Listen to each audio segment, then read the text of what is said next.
একজন শিক্ষিত এবং জ্ঞানে গুণান্বিত ফকিহ ব্যক্তিকে শয়তান বিভ্রান্ত করতে পারে না। বিভ্রান্ত করা তার জন্য খুবই কঠিন, কিন্তু 1000 সাধারণ আবেদকে বিভ্রান্ত করা তার জন্য তেমন কোনো কঠিন নয়। আমি কি হাদিসটার মর্ম আপনাদের কাছে বুঝাতে পারলাম?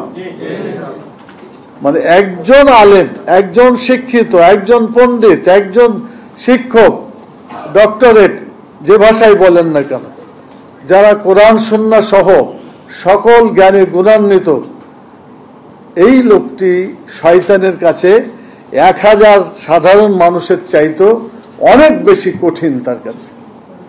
তার মানে একটা জাতিকে যদি ঠিকভাবে ধরে রাখতে হয়, তাহলে শিক্ষিত এবং সেই ধরনের চরিত্রবান ব্যক্তিকে যদি আমরা সামনে আনতে পারি, তাদের মর্যাদা দিতে পারি এবং তাদের প্রতিনিধিত্বে আমরা যদি চলতে পারি, তাহলে সেই সমাজ, সেই দেশ সুন্দরভাবে পরিচালিত হবে।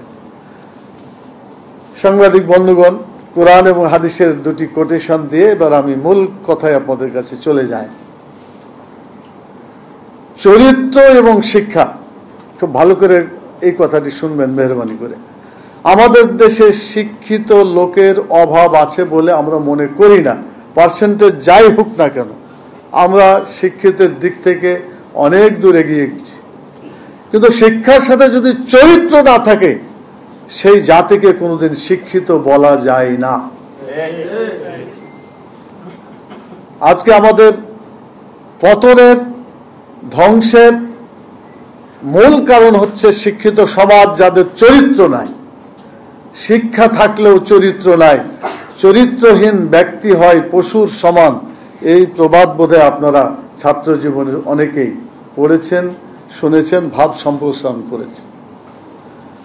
আমরা ওই সমাজ দেখতে চাই, ওই দেশ গঠন করতে চাই যে দেশের লোকেরা শিক্ষিত হবে, সাথে সাথে চরিত্রবান হবে।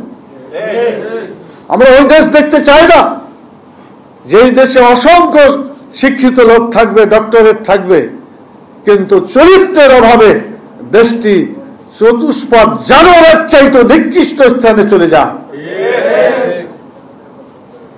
কয়েকদিন আগে যে ঘটনা ঘটেছে, আমি ব্যক্তিভাবে বা দলীয়ভাবে কোনো লোককে এখানে আমি আনতে চাই না। আমি শিক্ষিত এবং অশিক্ষিত পার্থক্যটা তুলে ধরার জন্য বলছি। আপনারা বলেন, টাকার জন্য যারা চাঁদাবাজি করতে গেল, আর যে চাঁদা দিল না তাকে জীবন হারাতে হলো। এবং যারা চাঁদাবাজি করতে গেল এরা অশিক্ষিত লোক নয় বলে আমার ধারণা, এরা তথাকথিত শিক্ষিত দাবিদার। তো চরিত্রহীন শিক্ষিত লোক ডাকাত হতে পারে, চোর হতে পারে, খুন গুম করতে পারে, সমাজকে ধ্বংস করতে পারে, মানুষকে হত্যা করতে পারে। সেজন্য আমরা আজকে স্পষ্টভাবে বলবো, আমাদের দেশে দরকার চরিত্রবান শিক্ষিত লোক। শিক্ষিত চরিত্রহীন লোকের কোনো প্রয়োজন নয় বাংলাদেশে। এটা যদি আমরা করতে পারি, আমাদের দেশকে পৃথিবীর একটা অন্যতম সুন্দর দেশে, ভালো দেশে আমরা পরিণত করতে পারবো। চরিত্র থাকবে, শিক্ষা থাকবে। আমি তো বলি, শিক্ষা যদি নাও থাকে, চরিত্র থাকলে সে পৃথিবীতে শ্রেষ্ঠ স্থান অধিকার করতে পারে। আমি আপনাদেরকে বলবো সাহাবায়ে কেরামের কথা, মুহাম্মদ রাসূলুল্লাহ সাল্লাল্লাহু আলাইহি সাল্লামের কথা এবং তার সাথী সঙ্গীদের কথা। তাদের কোনো ডিগ্রি ছিল না, তারা বড় কোনো বিশ্ববিদ্যালয়ে, কলেজে, মাদ্রাসায় তারা লেখাপড়া করে নাই। আল্লাহ রাসূল সাল্লাল্লাহু আলাইহি সাল্লামের সংস্পর্শে, তার সোনার মতো চরিত্র মুহাম্মদ রাসূলুল্লাহ সাল্লাল্লাহু আলাইহি সাল্লামের সংস্পর্শের পাশে এসে তারা সোনার মানুষে পরিণত হয়েছিল। সারা দুনিয়ার মানুষ দেখেছে তখনকার যে রাষ্ট্র গঠিত হয়েছিল, মদিনায় যে ইসলামী রাষ্ট্র, এই রাষ্ট্র পরিচালনা করেছিল সাহাবায়ে কেরামগণ রিজওয়ানুল্লাহ তাআলা আজমাইন। আজও পৃথিবীর ইতিহাসে সবচেয়ে শ্রেষ্ঠ রাষ্ট্র হিসাবে সারা দুনিয়ার বুকে মাথা উঁচু করে দাঁড়িয়েছে মদিনার ইসলামী সেই রাষ্ট্র। সেই রাষ্ট্রের আদলে যদি আজকে আমাদের দেশগুলো, রাষ্ট্রগুলো পরিচালিত হতো, তাহলে আজকে মানুষকে এভাবে নিগৃহীত হতো না, তাদেরকে এভাবে জীবন দিতে হতো না। সাংবাদিক বন্ধুগণ, আমি দ্বিতীয় পয়েন্টে যে কথাটা বলতে চাই সেটি হলো, আপনারা খেয়াল করেছেন আমাদের দেশে শিক্ষানীতি বলে বেশ কয়েকটা শিক্ষানীতি, 2010 সালে সর্বশেষ শিক্ষানীতি যেটা হয়েছে, এই শিক্ষানীতি এটা মানুষের জন্য নয়, এটা পশুর জন্য তৈরি শিক্ষানীতি করা। আপনি চিন্তা করতে পারেন, একটা ছেলে আর একটা মেয়ে, তারা নিজেদের কোনো পার্থক্য করবে না। তারা মনে করলো যে আমি ছেলে মেয়ে হয়ে গেছি, সে ছেলের মধ্যে ঢুকে যাবে, মেয়ে ছেলে হয়ে গেছে, মেয়ে ছেলেদের মধ্যে ঢুকে যাবে। তাহলে সেই জায়গাটা জেনা ব্যভিচার ছাড়া আর কোনো জিনিস অবশিষ্ট সেখানে থাকতে পারে? এরকম একটা জঘন্য নীতি এই শিক্ষানীতির মধ্যে আমদানি করা হয়েছে। শরীফ এবং শরীফার ইতিহাস ঘটনা আপনাদের জানা আছে, আমি লম্বা কথা বলতে চাচ্ছি না। আমি শুধু এটাই বলতে চাই, শিক্ষানীতি হবে সত্যিকার ভাবে মানুষের চরিত্র গঠন করতে পারে এমন শিক্ষানীতি হওয়া উচিত। শিক্ষায় সিলেবাস থাকবে এমন বই, যে বইয়ের মধ্যে চরিত্র সৃষ্টি করার জন্য সবকিছুই থাকবে, চরিত্রকে ধ্বংস করার জন্য কিছু সেখানে থাকতে পারবে না।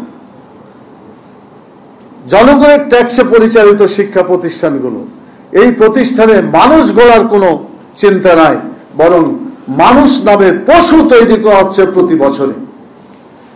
কোরআন এবং হাদিসের শিক্ষা, আল্লাহর ভয় যদি না থাকে, আল্লাহ তাআলা বলেছেন যে আল্লাহকে যিনি ভয় করেন তিনি প্রকৃতপক্ষে আলেম, তিনি প্রকৃতপক্ষে শিক্ষক, এবং তার মধ্যে প্রকৃত শিক্ষা আছে। ইন্নামা ইয়াখশাল্লাহ মিন ইবাদিহিল উলামা, আল্লাহকে যিনি ভয় করেন প্রকৃতপক্ষে তিনি আলেম হিসাবে গণ্য, তিনি সত্যিকার শিক্ষিত হিসাবে গণ্য। আল্লাহকে যারা ভয় করে না, যাদের চরিত্র নাই, এদেরকে মানুষ বলা উচিত নয়, এখন থেকে এদেরকে পশু বলাই উচিত বলে আমি মনে করি। আমি বর্তমান উপদেষ্টা সরকারকে বলবো, কিছু যদি করতে হয় তো শিক্ষকদের জন্য করেন। শিক্ষক জাতির মেরুদণ্ড, যে জাতির মেরুদণ্ড থাকে না সেটা অচল একটা জাতিতে পরিণত হয়। শিক্ষা যদি জাতির মেরুদণ্ড হয়, তাহলে আমি বলবো শিক্ষার মেরুদণ্ড কারা? শিক্ষকরা। অতএব শিক্ষকরা যদি আজকে ক্লাসে তারা শিক্ষা দেওয়ার পরিবেশ না পায়, তারা পেটের দায়ে যদি রাস্তায় নামতে হয়, এর চাইতে লজ্জা আর কিছু থাকতে পারে না। আন্তর্জাতিক বিশ্বে যে কোনো জায়গায়, এমনকি গরিব দেশগুলোও শিক্ষকদের মর্যাদা দিয়ে শিক্ষা খাতে তাদের বেশিরভাগ অর্থ সেখানে বরাদ্দ করে থাকে। জেনারেলি আন্তর্জাতিকভাবে লক্ষ্য করলে দেখা যায় শতকরা 6 থেকে 7 এরকমই কয়েকটা জায়গা থেকে আমার যতটুকু দেখার সুযোগ হয়েছে, জিডিপি এই পরিমাণ টাকা শিক্ষা খাতে বরাদ্দ করা হয়ে থাকে। কিন্তু বাংলাদেশে 2% বোধহয় এটা এবার বাজেটে দেওয়া হয় নাই।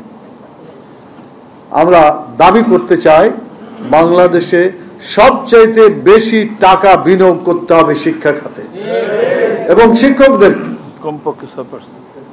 যদি এটা হয়, তাহলে আমাদের দেশের শিক্ষকরা ভালো থাকবেন, তারা ভালো করে লেখাপড়া করতে পারবেন। আমার মনে আছে কয়েকদিন আগে, বেশ কয়েক মাস আগে, এই প্রেস ক্লাবে, আপনাদের এই চত্বরে, প্রেস ক্লাব চত্বরে মশার কামড়ে শুয়ে আছে কতগুলো শিক্ষক। রাত্রে খাবার নাই, রমজান মাসে ইফতার করার কোনো সুযোগ তাদের ছিল না, সেহরি খাওয়ার কোনো ব্যবস্থা ছিল না। এই দুঃখ কষ্ট দেখে আমার মনে হয়েছিল যে বাংলাদেশে বিবেকবান মানুষ, বিবেকবান কোনো প্রশাসক আছে বলে মনে হয়নি। আজকে আমি এখানে অনেক শিক্ষক ভাইরা, শিক্ষক দায়িত্বশীল ভাইরা উপস্থিত আছেন। আমরা বলবো, আমরা স্কুলে ফিরে যেতে চাই, শিক্ষা অঙ্গনে ফিরে যেতে চাই, কিন্তু ফিরে যেতে হলে তো তাদের দাবিগুলা মিনিমাম মানতে হবে। যৌক্তিক যে কয়টা দাবি আছে সেটা মানতে হবে। আপনারা খেয়াল করেছেন এই 25টা যে দাবি এখানে উল্লেখ করা হয়েছে, এগুলো কিন্তু যৌক্তিক দাবিগুলোকে এখানে আনা হয়েছে। প্রাসঙ্গিক আরো অনেক দাবি আছে। সেই জন্য আমি মনে করি যত তাড়াতাড়ি এই দাবিগুলা সরকার মানবে তত তাড়াতাড়ি আমার মনে হয় শিক্ষকদের অবস্থা ভালো হবে এবং তারা ক্লাসে ফিরে যেতে পারবে এবং শিক্ষা ব্যবস্থা আবার সুন্দরভাবে পরিচালিত হবে ইনশাআল্লাহ। আমি শিক্ষক ভাইদেরকে ধৈর্য ধরার জন্য অনুরোধ করব। যে কোনো জিনিস পাওয়ার জন্য একটু সময় লাগে। আপনারা আন্দোলন করেছেন, আপনারা পুলিশের দ্বারা আহত হয়েছেন অনেকে, এবং অনেকে গরম পানির শিকার হয়েছেন, এগুলো আমরা পত্র পত্রিকায় দেখেছি। তো আপনাদের এই কুরবানি বৃথা যাবে না ইনশাআল্লাহ। আজ হোক কাল হোক শিক্ষকরা মর্যাদার আসনে উত্তীর্ণ হবেন ইনশাআল্লাহ, এবং বাংলাদেশ শিক্ষক ফেডারেশন তাদের সর্বশক্তি দিয়ে হলেও এদেশের শিক্ষকদের মর্যাদা প্রতিষ্ঠা করবেই করবে ইনশাআল্লাহ। আল্লাহ তাআলার সেই কথাগুলো আমার কাছে খুবই পরিষ্কার মনে হয়। আপনারা বলবেন যে শিক্ষার সাথে কোরআন হাদিসের কি? আরে আসল শিক্ষা তো হচ্ছে কোরআন। কোরআন ছাড়া দুনিয়াতে কোনো শিক্ষাই তাকে শিক্ষা বলা যায় না। হাদিসের শিক্ষা ছাড়া কোনো শিক্ষাকে শিক্ষাই বলা যায় না। আজকে যাদের কাছ থেকে আমরা মনে করছি বিদেশে আমরা পড়াশোনা করে অনেক ভালো ডিগ্রি নিয়ে আসতে চাই, আপনি ইতিহাস দেখেন, এই পৃথিবীতে সর্বপ্রথম শিক্ষাতে অবদান রেখেছে মুসলমানেরা। চিকিৎসা বিজ্ঞানে বলেন, পদার্থ বিজ্ঞানে বলেন, রসায়ন শাস্ত্রে বলেন, আধুনিক বিজ্ঞানের যত দিক এবং বিভাগ আছে সবগুলোর প্রধান ভূমিকা পালন করেছে মুসলমান সেই সমস্ত জ্ঞানী ব্যক্তিরা, যারা তাদের জীবন দিয়ে সমস্ত ফর্মুলাগুলো দিয়ে গেছেন।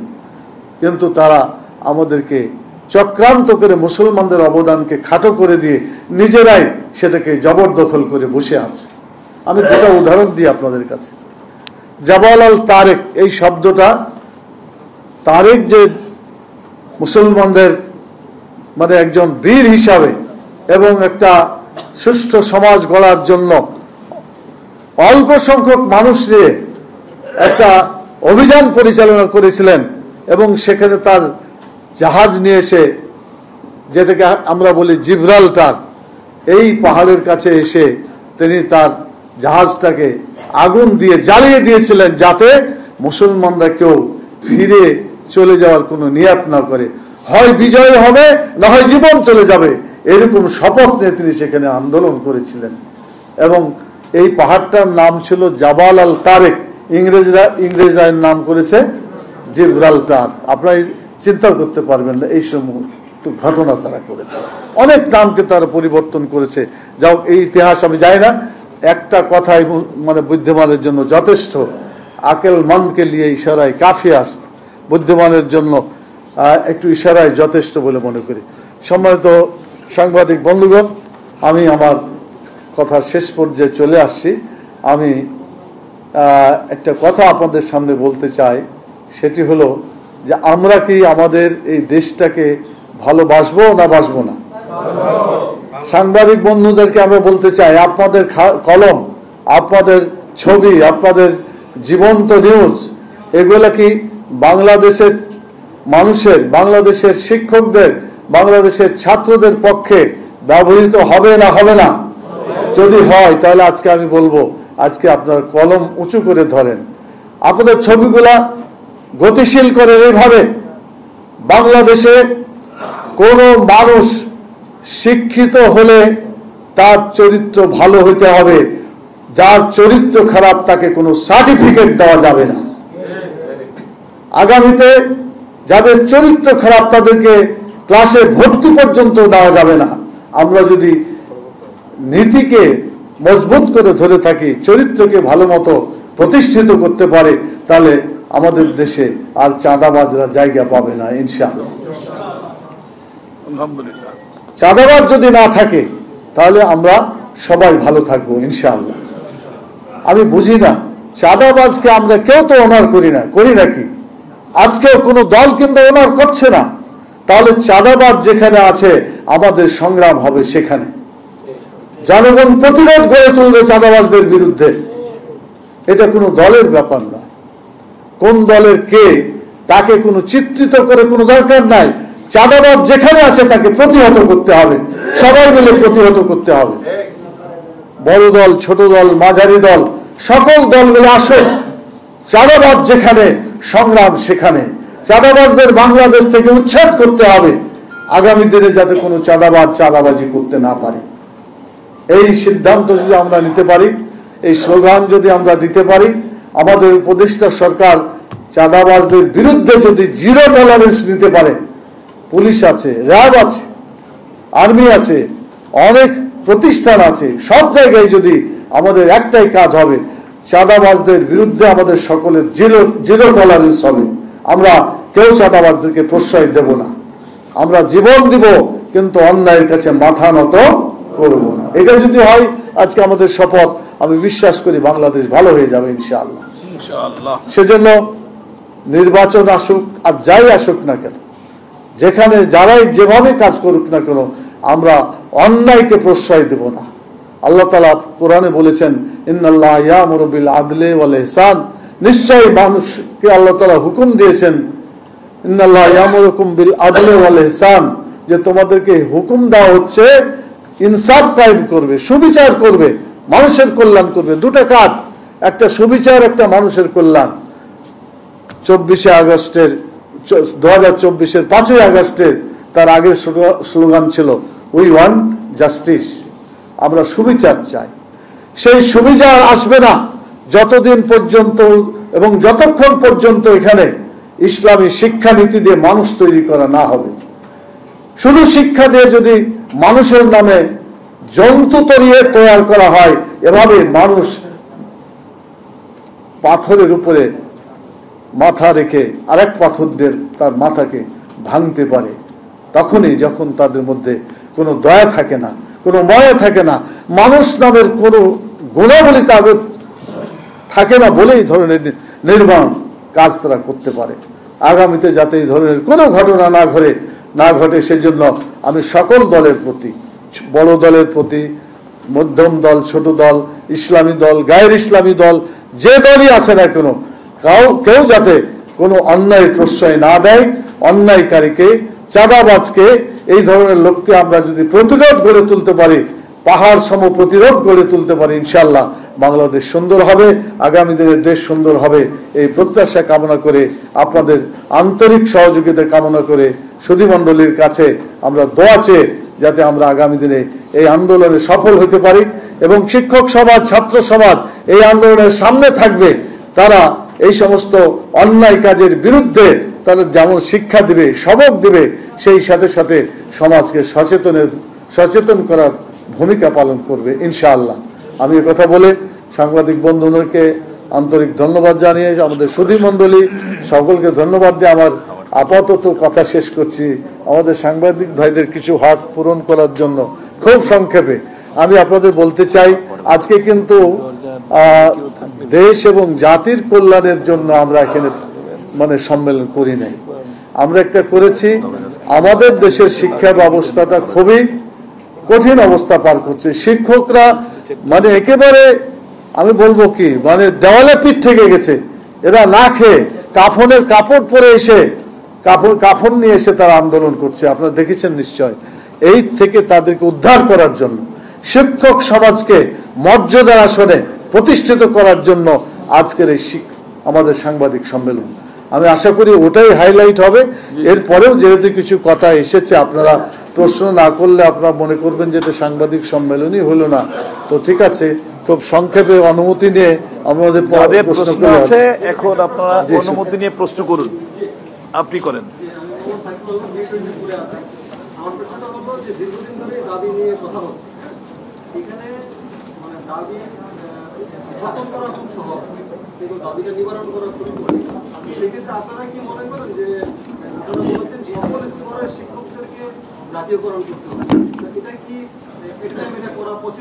আচ্ছা,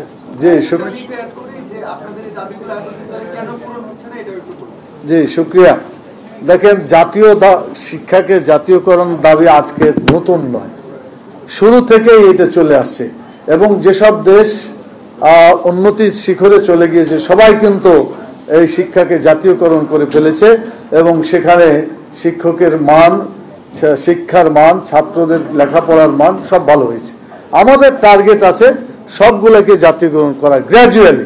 আজকেই সব করতে হবে বা করতে পারবে এটা নট দ্যাট। অনেক শিক্ষা প্রতিষ্ঠান আছে এমপিওভুক্ত হয় নাই কিন্তু তার মান ঠিক আছে, আগে সেগুলোকে তার অধিকার দিতে হবে। এরপরে মধ্যম মানে যারা আছে, মানে গ্র্যাজুয়ালি যারা শর্ত পূরণ করতে পারবে আস্তে আস্তে তাদেরকে এই মর্যাদার দিকে নিয়ে আসতে হবে। আমি বিশ্বাস করি আজ হোক কাল হোক এই দাবি পূরণ হবেই হবে ইনশাআল্লাহ। কারণ একজন ফ্যাসিস্ট প্রধানমন্ত্রীর পিয়ন যদি মাসে 400 কোটি টাকা কি করেছিল, আত্মসাৎ বলবেন না বেতন দিয়েছিল, কোনটা বলবেন? সুযোগ দিয়েছিল, অবশ্যই সুযোগ দিয়েছিল। সুযোগ না দিলে এত কোটি টাকা একটা পিয়ন পায় কি করে? এরকম যদি কয়েকটা পিয়নের টাকা যোগ করে আমাদের শিক্ষকদের বেতন অটোমেটিক হয়ে যাবে ইনশাআল্লাহ।